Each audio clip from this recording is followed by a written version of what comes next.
आपके वेदों में तो ब्रह्मांड का पूरा ज्ञान है, सब कुछ वेदों से ही आया है। चाहे फिर वो क्वांटम फिजिक्स हो, थ्योरी ऑफ एवोल्यूशन हो, ब्लैक होल्स हो, बॉटनी हो, बायोलॉजी हो, सब कुछ वेद से ही आ रहा है। तो ये डायनासोर कहाँ छूट गए? आप 84 लाख योनियों की बात करते हैं, इतने ढेर सारे जीव जंतुओं के बारे में आपको पता है, तो फिर आप डायनासोर के बारे में भी बता देते। और फिर आप 1000 10,000 सालों की तो बात करते नहीं है, आप तो युग युगांतर करोड़ों अरबों साल के युगों की बात करते हैं। कितनी बार सृष्टि बनी, कितनी बार सृष्टि बिगड़ी, सृष्टि कब तक चलेगी, कब तक रहती है, सब कुछ आपको पता है। पृथ्वी का कोना कोना आपको पता है, लेकिन डायनासोर तो क्या, कंगारूज भी आपको वेदों में नहीं मिलते। अगर आप अपने देवी देवताओं को देखें तो उनके चारों ओर आपको क्या मिलेगा? आपको सांप मिल जाएगा, आपको गाय मिल जाएगी, मोर मिल जाएगा, चूहा मिल जाएगा, शेर मिल जाएगा। ये सब जो भारत में था वही सब आपके देवी देवताओं के चारों तरफ मिल जाता है। लेकिन अगर कंगारू की बात करें, डायनासोर्स की बात करें, पोलर बियर की बात करें, तो वो तो देवी देवताओं के पास नहीं मिलते। और मिलेंगे भी कैसे? क्योंकि आपने तो अपने देवी देवताओं को भारत में बैठकर बनाया है, तो भारत के ही जानवरों के बारे में आपको पता होगा। इस तरह के आक्षेपों वाली इंटरनेट पर आपने बहुत ढेर सारी वीडियोस देखी होंगी। हमारे हिंदू देवी देवताओं को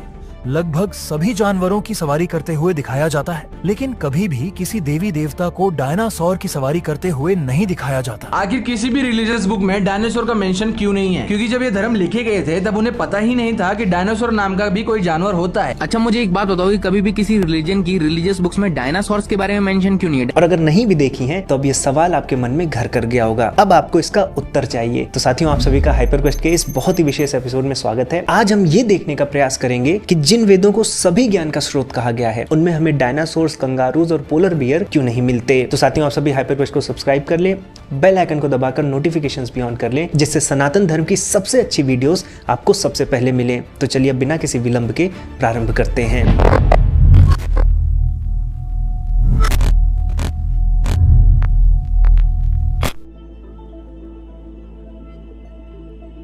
अब साथियों, इससे पहले हम सनातन धर्म और उनके ग्रंथों में चले, एक हमें फंडामेंटल बात समझ लेनी चाहिए। फंडामेंटल बात यह है कि इस ब्रह्मांड में जो कुछ भी एग्जिस्ट कर रहा है, जो कुछ भी घट रहा है, उसके दो पहलू होते हैं, उसके दो स्तर होते हैं। एक उसमें होता है प्रिंसिपल, जिसे हम नॉलेज कहते हैं, और दूसरा भाग होता है उस प्रिंसिपल, उस नॉलेज का एक्सप्रेशन। और ये जो प्रिंसिपल होता है वो प्रिंसिपल मोस्टली इनविजिबल रहता है, और जो एक्सप्रेशन होता है, जो चीज मैनिफेस्ट हुई है उस प्रिंसिपल का उपयोग करके, वो हमें विजिबल दिखती है। इसको एग्जांपल से समझते हैं। जैसे हमारी बॉडी है, तो ये जो बॉडी है ये एक्सप्रेशन है, लेकिन इस बॉडी की एक नॉलेज भी है। ये बॉडी जो हमारी ऐसी दिख रही है, इसके पीछे एक नॉलेज है। वो नॉलेज कहाँ रहती है, वो प्रिंसिपल कहाँ रहता है? वो हमारे डीएनए में रहता है। यानी डीएनए में जो नॉलेज है, जो प्रिंसिपल है, उसके बेसिस पर हमारी बॉडी एक्सप्रेस होती है। तो हम समझ गए कि कोई भी चीज है उसका एक नॉलेज होता है अंडरलाइंग, और उस पर वो बिल्ड होती है। एक और एग्जांपल से समझते हैं। जैसे मान लीजिए कोई बिल्डिंग है, अब उस बिल्डिंग के पीछे कोई ना कोई ज्योमेट्री होती है, कोई ना कोई मैथमेटिक्स होती है।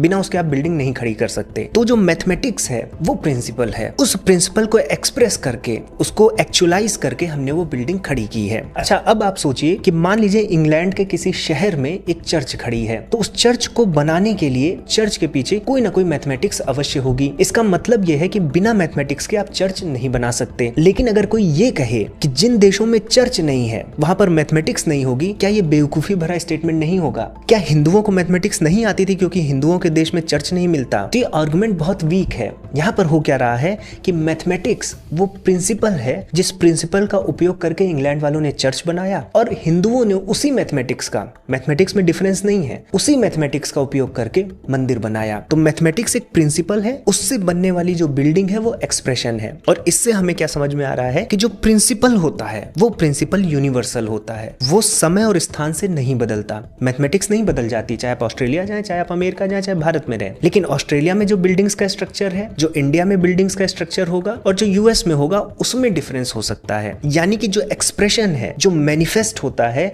उसमें डिफरेंस हो सकता है समय और स्थान के साथ। अब अगर आप इस कॉन्सेप्ट को समझ गए हैं तो मैं आपको लेके चलता हूं सनातन धर्म के ग्रंथों में।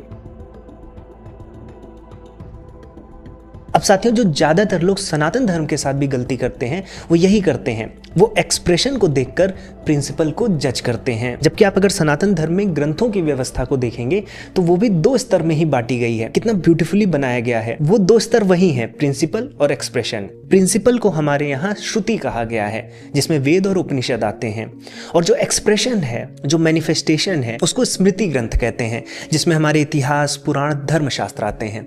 अभी जो एक्सप्रेशन है ये एक्सप्रेशन ये डिसाइड करता है या ये हमें बताता है कि हमें समाज में कैसे रहना चाहिए, हमें विवाह कैसे करना चाहिए, हमारी पूजा पद्धति कैसी दिखती है, या फिर हमारा आचार व्यवहार कैसा होना चाहिए। ये हमें धर्मशास्त्रों और पुराणों से पता चलता है, इतिहास ग्रंथों से पता चलता है। लेकिन उसका जो मूल है, जो प्रिंसिपल है, जिस पर वो डेवलप हुए हैं, वो वेद और उपनिषद ही हैं। अब अगर आप देवी देवताओं की बात करेंगे, उनकी आइकोनोग्राफी की बात करेंगे, उनके पास कौन कौन से जानवर हैं, किसकी वो सवारी करते हैं, इसकी बात करेंगे, तो ये आपको एक्सप्रेशन ग्रंथों में मिलता है, स्मृति ग्रंथों में मिलता है, पुराणों में मिलता है। और ये जो पुराण है, ये जो पूरी आइकोनोग्राफी है, ये किससे एक्सप्रेस हो रही है? ये हमारे प्रिंसिपल ग्रंथों वेदों और उपनिषदों से एक्सप्रेस हो रही है। यानी हमारे वेद प्रिंसिपल हैं और हमारे पुराण या हमारी जो पूजा पद्धति है, देवी देवता है, वो उसका एक्सप्रेशन है। और अभी हमने देखा था कि प्रिंसिपल जो होता है वो यूनिवर्सल होता है और जो एक्सप्रेशन होते हैं वो समय और स्थान के साथ बदल जाते हैं। इसको एग्जाम्पल से भी हम देख सकते हैं। हमारे जो वेदों का प्रिंसिपल है, वही प्रिंसिपल हमें शाक्त धर्म में भी मिलता है, जो कि बंगाल में बहुत फला फूला। अब बंगाल में आपको टाइगर्स बहुत दिखते हैं, तो आपको दिखेगा कि शाक्त धर्म में माँ दुर्गा टाइगर की सवारी करती हैं। अब शाक्त धर्म में जो माँ दुर्गा है वो निर्गुण भी हैं, आदिशक्ति हैं। क्यों? क्योंकि वेदों में जो ईश्वर है वो निर्गुण है। तो प्रिंसिपल हम वेदों से उठाते हैं और उसको ज्योग्राफी के अनुसार, समाज के अनुसार ढाल लेते हैं और एक सिस्टम बना लेते हैं। अब जैसे अगर आप वृंदावन मथुरा का क्षेत्र देखिए, तो कृष्ण जी की वहां पूजा होती है, लेकिन कृष्ण जी का सुप्रीम रूप निर्गुण ही है, निराकार ही है, परब्रह्म ही है, वेदों का ही कॉन्सेप्ट है।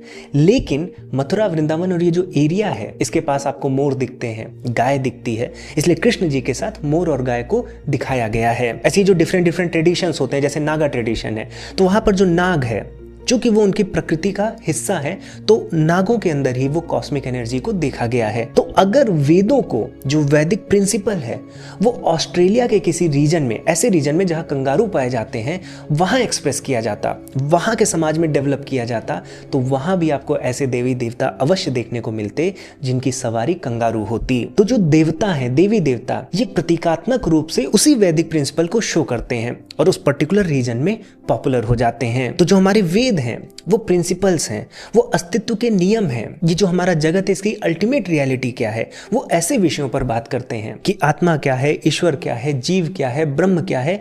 ऐसे जो सब्जेक्ट्स हैं, इनसे वेद और उपनिषद डील करते हैं। वेद कोई जानवरों का कैटलॉग नहीं है, उनका विषय मेटाफिजिकल है। अब आप ही सोचिए, अगर कोई फिजिसिस्ट ये कहे कि फिजिक्स में इस पूरे यूनिवर्स का ज्ञान है, इस पूरे संसार का ज्ञान है, तो क्या आप उसको चैलेंज करेंगे कि फिजिक्स में डायनासोर की तो बात है नहीं, कंगारू की बात तो होती नहीं, तो आप कैसे कह रहे हैं? तो ऑब्वियस सी बात यह है कि जब एक फिजिसिस्ट ये कह रहा है कि फिजिक्स में पूरे संसार का ज्ञान है, तो संसार के नियमों की बात कर रहा है, यूनिवर्सल लॉज की बात कर रहा है, वो उन एटम्स की बात कर रहा है जिनसे ही डायनासोर और कंगारू बने हुए हैं।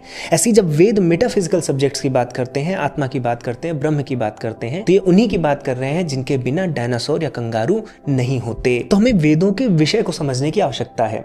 कभी कभी जब ये कहा जाता है कि वेदों में क्वांटम फिजिक्स है, ब्लैक होल है, या तमाम साइंटिफिक थ्योरीज का हवाला दिया जाता है, तो ये किसी गहरी बात का ओवर सिंप्लीफिकेशन है। क्योंकि वेदों में आपको क्वांटम फिजिक्स की मैथमेटिक्स नहीं मिलेगी, आपको ब्लैक होल की थ्योरी उसी तरह से नहीं मिलती है। लेकिन चूंकि वेदों में सत्य के बारे में दिया गया है जो हमारे जगत का सत्य है, तो जो क्वांटम फिजिक्स जिस सत्य की ओर इशारा करती है, जगत की जिस अल्टीमेट रियलिटी को खोल के रखती है, वो रियलिटी हमें वेदों में मिलती है। जैसे क्वांटम इंटेंगलमेंट है, जिसमें हमें पता चलता है कि प्रत्येक पार्टिकल एक दूसरे से बंधे हुए हैं। ये पूरा जो संसार है, इस संसार में कुछ भी अलग नहीं है, सेपरेट नहीं है। ये संसार, ये ब्रह्मांड पूरा एक जाल है जिसमें सब एक दूसरे में गुथे हुए हैं, एक दूसरे पर इंटरडिपेंडेंट है, इंटरकनेक्टेड है।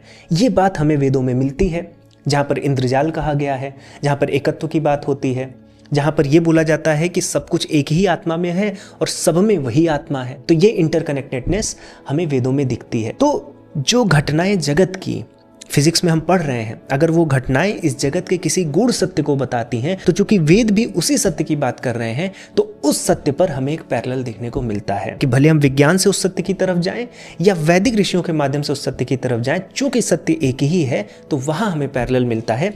मेथडोलॉजी में पैरेलल नहीं है। क्वांटम फिजिक्स की मैथमेटिक्स आपको वेदों में नहीं मिलती है। तो सनातन धर्म के दो पहलू हैं, एक श्रुति जो कि प्रिंसिपल्स है, और एक स्मृति जो उस प्रिंसिपल पर बिल्ड किए गए कॉन्सेप्ट्स हैं। अब वहां की बात से आप इस चीज को जज नहीं कर सकते। अगर आप सनातन धर्म को केवल श्रुतियों के बेस पर देखेंगे, वेदों और उपनिषदों के बेस पर देखेंगे, तो वो यूनिवर्सल लगेगा। और अगर आप स्मृति के बेसिस पर देखेंगे, तो आपको सनातन धर्म ज्योग्राफिकल लगेगा। फिर वो किसी एक सेक्ट से किसी एक जगह से बंधा हुआ दिखेगा। लेकिन यही तो सुंदरता है कि सनातन धर्म में वो बेसिक फ्रेमवर्क भी है जिस पर आप एक नए तंत्र को खड़ा कर सकते हैं। अब इस बेसिक फ्रेमवर्क को अगर आप अमेरिका में जाकर करते हैं तो वहाँ की ज्योग्राफी को आप ले सकते हैं, अफ्रीका में जा रहे हैं तो आप अफ्रीका में ले सकते हैं। मान लीजिए सनातन धर्म के कॉन्सेप्ट को डेजर्ट में, मिडिल ईस्ट में किसी ने एक्सप्रेस किया होता तो बहुत ढेर सारे देवी देवता होते जो ऊंट की सवारी कर रहे होते। तो समस्या सनातन में नहीं है, समस्या देखने के दृष्टिकोण में है। तो साथियों, मैं आशा करता हूं कि आपको समझ में आया होगा कि वेदों में जब सब ज्ञान बोला जाता है कि वेदों में सब ज्ञान है, संसार का ज्ञान है, संसार की सच्चाई है, तो उसमें हमें डिस्टिंक्टली डायनासोर या कंगारू या पोलर बियर क्यों नहीं मिलते हैं। यदि आप सनातन धर्म की बारीकियों को समझेंगे तो आप ज्ञान से अपने जीवन को बेहतर कर पाएंगे और ये जो निम्न स्तर के क्वेश्चंस हैं इनमें नहीं उलझे रहेंगे। और यदि आपको नहीं समझ में आता है कि सनातन धर्म को किस ग्रंथ से प्रारंभ किया जाए, कहाँ से पढ़ा जाए, क्या पढ़ा जाए पहले, तो मैं step by step from scratch, बिल्कुल जीरो से हमारे शिक्षण प्लेटफॉर्म पर समझा रहा हूं। तो आप सभी जुड़ सकते हैं, ज्वाइन कर सकते हैं, आपको कंप्लीट क्लैरिटी मिलेगी। लिंक आपको नीचे डिस्क्रिप्शन बॉक्स में मिलेगी, अवश्य देखें और उसका पार्ट बनकर अपनी अंडरस्टैंडिंग को इनहेंस करें। न केवल आप अपने आप को बेहतर करेंगे बल्कि इस प्रकार के जो क्वेश्चंस हैं वो भी आप स्वतः ही सॉल्व कर लेंगे। तो साथियों, मैं आशा करता हूं कि आपको वीडियो पसंद आई होगी। वीडियो पसंद आई है तो लाइक करें और कॉमेंट में अवश्य बताएं कि सनातन धर्म को लेकर आपको और भी क्या कंफ्यूजन्स हैं। साथ में चैनल को जरूर सब्सक्राइब करें अगर आपको इन सभी प्रश्नों के उत्तर चाहिए। साथियों, मैं इसी के साथ इस वीडियो को यहीं पर दूंगा विराम। अब मैं मिलूंगा एक नए टॉपिक के साथ एक नई वीडियो में। तब तक के लिए जय श्री राम।